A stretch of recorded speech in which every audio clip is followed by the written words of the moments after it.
कि squid game Netflix का सिर्फ एक सीरीज नहीं है। और क्या होगा अगर मैं ये बोलूं कि साउथ कोरियंस ने इस स्क्विड गेम को एक्सपीरियंस करके बैठे हैं। और क्या आप लोग मानोगे कि इस सीरीज के तरह बड़ों के साथ साथ बच्चों ने भी अपनी जान गंवाई। Squid game brothers home. तो चलो मैं बताती हूँ इसकी आगे की सच्चाई। ये एक सिर्फ कहानी नहीं है, बल्कि ये साउथ कोरिया के एक कंसंट्रेशन कैंप के बारे में हमें बताती है। ब्रदर्स होम सुनने में ऐसा लग रहा है कि ये बहुत ही ज्यादा सुरक्षित जगह है, लेकिन इसकी सच्चाई कुछ और ही है। ये वो जगह है जहाँ पे हजारों के तादाद पर गरीब, बुजुर्ग और अनाथ को बिना किसी अपराध के कैद किया जाता था। उनसे उनकी सुरक्षा करने का वादा किया, लेकिन बदले में उन्हें क्या मिला? अत्याचार, शोषण और अमानवीय व्यवहार। क्या आप सोच सकते हो कि बिना किसी दोष के बच्चों को, बूढ़ों को, जवान को बेवजह कैद करके उनसे बहुत मेहनत करवाना, दिन भर काम करवाना और खाने को भी कुछ ना देना, और वो अगर अपने हित के लिए आवाज उठाते थे, कुछ बोलते थे, तो बदले में उनको सिर्फ मौत मिलती थी। और ये सब सरकार के सामाजिक शुद्धिकरण परियोजना के नाम पे किया जाता था, ताकि समाज से अवंचित लोगों को हटाया जा सके। सेम स्क्विड गेम के तरह यहाँ पे भी मौत और जीवन का खेल खेला जाता था, लेकिन ये गेम नहीं था, ये साउथ कोरिया की रियलिटी थी। स्क्विड गेम की कहानी ने दुनिया को हिला के रख दिया है, लेकिन ब्रदर्स होम की सच्चाई उससे भी ज्यादा भयानक है। 1982 में एक 12 साल का लड़का जिसका नाम चंग, वो घर से निकला तो सही, लेकिन कभी वापस अपने घर लौट के ना आ सका। उस दिन चंग अपने एक पड़ोसी के साथ पसान सिटी घूमने को निकला और वहाँ वो बहुत ज्यादा एंजॉय कर रहा था। पूरा दिन उसका खुशी खुशी बीता, लेकिन आर्केड रूम से वो गेम खेल के निकला ही था कि उसके पड़ोसी ने उसको सिर्फ 2 मिनट के लिए अकेला छोड़ा, और उसी 2 मिनट के अंदर पुलिस वाले आते हैं और चंग से पूछते हैं, तुम यहाँ अकेले क्या कर रहे हो और तुम्हारे माता पिता कहाँ हैं? ये सवाल पूछने के बाद पुलिस वालों ने चंग को अपने साथ ले गए, ये कहकर कि उसे उसके घर छोड़ देंगे। सामने वो एक सफेद कलर की वैन खड़ी देखते हैं, और जब वो वैन के अंदर बैठते हैं तो वो देखते हैं कि वो उस वैन में अकेले नहीं थे, बल्कि उनके तरह काफी छोटे छोटे बच्चे, बूढ़े, बुजुर्ग और भी बहुत कोई लोग बैठे हुए थे। और वो वैन जहाँ जाके रुकती है, उस जगह का नाम था ब्रदर्स होम, जो कि एक नर्क से भी बदतर जगह है। जब उस वैन से बच्चों, बूढ़ों सबको निकाला जाता है तो कुछ मासूम बच्चे वहाँ का माहौल देख के काफी रोने लगते हैं, लेकिन वहाँ खड़े वो गार्ड्स उस मासूम बच्चे को बेरहमी से पीटना शुरू कर देते हैं। लेकिन उन बच्चों को क्या पता था कि ये चीज उनको अब जिंदगी भर झेलनी पड़ेगी। उन बिल्डिंग्स के अंदर काफी लंबे लंबे स्टील के दरवाजे लगे हुए थे, जो सिर्फ बाहर से ही खोला जा सकता था, क्योंकि उसका जो एक्सेस था वो सिर्फ बाहर ही था। उन कमरों के अंदर 80-80, 100-100 बिस्तरे लगे हुए थे, यानी कि 80 से 100 लोगों को उन कमरों में ही रहना था। और सबसे चौंकाने वाली बात तो ये है कि उस कैंप के अंदर जितने भी लोग थे,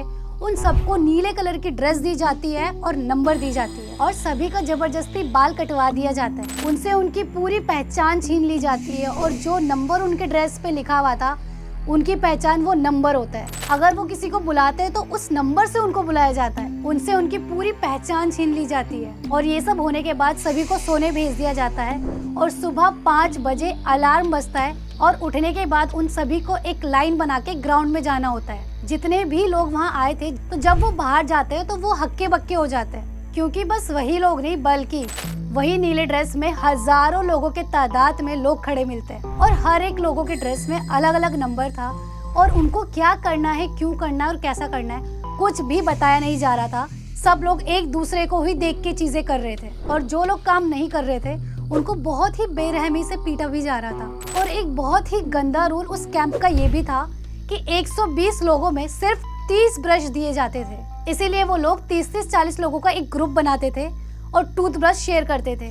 पर कुछ लोग ऐसे भी थे कि जो कि टूथब्रश का यूज नहीं करते थे, जिस वजह से उनके दांतों की हालत बहुत ही ज्यादा खराब होती जा रही थी। और इसी के साथ एक और अमानवीय व्यवहार उनके साथ किया जाता था कि उनको जो नीली ड्रेस दी जाती थी, वो उनको 1 साल चलाना होता था, और 1 साल के बाद उनको नई ड्रेस मिलेगी भी या नहीं, ये भी कुछ कंफर्म नहीं था, क्योंकि उन्हें खुद को नहीं पता था कि 1 साल बाद वो जिंदा रहेंगे भी या नहीं।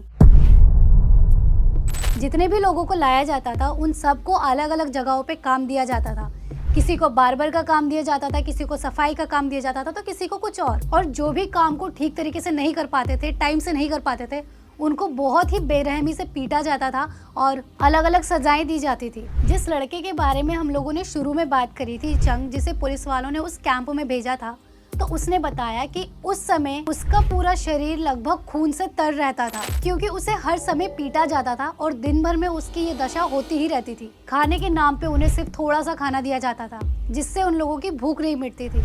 तो वो जहाँ पे भी कीड़े चूहे को देखते थे तो उठा के उन्हें खा जाते थे अपनी भूख मिटाने के लिए। वहाँ पे एक महिला विभाग भी था जो कि पुरुष विभाग से भी ज्यादा दर्दनाक था। वहाँ पे रोजाना उन महिलाओं के साथ रेप करते थे और जब वो प्रेग्नेंट हो जाती थी तो डॉक्टर को बुला के जो मर्जी इंजेक्शन लगा देते थे, जिस वजह से कुछ दिनों में उनका अबॉर्शन तो हो जाता था, लेकिन उस वजह से उनको कमजोरी आ जाती थी या वो मर जाती थी। बल्कि ये यौन शोषण सिर्फ महिलाओं के साथ नहीं, लड़कों के साथ भी की जाती थी। इन्हीं सब चीजों की वजह से वहाँ से लोग भागने की कोशिश करते थे, लेकिन वो लोग भाग नहीं पाते थे और ना ही वापस आ पाते थे, क्योंकि भागने की सजा थी मौत। जो इंसान भागने की कोशिश करता था उसे मौत मिलती थी। और अब यहाँ पे एक सवाल उठता है कि सच में वहाँ पर अगर लोगों पर अत्याचार हो रहा था तो वहाँ की सरकार ने कोई कड़ा कदम क्यों नहीं उठाया? क्योंकि इसके पीछे कोई और नहीं बल्कि वहाँ की सरकार का ही हाथ था। 1986 में एशियन गेम होने वाले थे और 1988 में सोल ओलंपिक्स। इन सबको मद्देनजर रखते हुए सरकार रीब्रांडिंग करने के प्रयास में बहुत ही ज्यादा जोर दे रही थी। बात अप्रैल 1981 की है। बीबीसी रिपोर्ट के मुताबिक देश के तत्कालीन प्रधानमंत्री डक वू के कार्यालय में एक लेटर आया था। ये कोई आम लेटर नहीं था, इसे प्रेसिडेंट चुन डू हुन ने अपने हाथों से लिखा था। राष्ट्रपति जो पूर्ण जनरल थे और एक साल पहले ही सैन्य तख्ता पलट के माध्यम से सत्ता कब्जाए थे, उन्होंने अधिकारियों पर भीख मांगने पर रोक लगाने और सड़कों पर भटक रहे लोगों के लिए सुरक्षात्मक उपाय करने का आदेश दिया। उस आदेश में सामाजिक कल्याण केंद्र यानी सोशल वेलफेयर सेंटर स्थापित किए। सड़कों पर भटक रहे भिखारी बुजुर्ग को अपने हिरासत में रखने का आदेश दिया था। यहाँ सेंटर खुले और बुसान जैसे बड़े शहरों में सफेद कलर की गाड़ियां दिखने लगी। ये सेंटर ज्यादातर प्राइवेट थे और कितने लोगों की देखभाल हो रही है इस आधार पर सरकार से सब्सिडी दी जाती थी। तो इसमें दिक्कत क्या थी? दिक्कत ये थी कि उन बसों में सड़कों पर सो रहे कच्ची नींद में लोग, बूढ़े बुजुर्ग, विकलांग और अनाथ बच्चों के साथ साथ इन सबको तो उन गाड़ी में भरा गया, लेकिन साथ ही साथ जो आम नागरिक थे जो वहाँ पे रहते थे, जिनकी फाइनेंशियल प्रॉब्लम ठीक थी,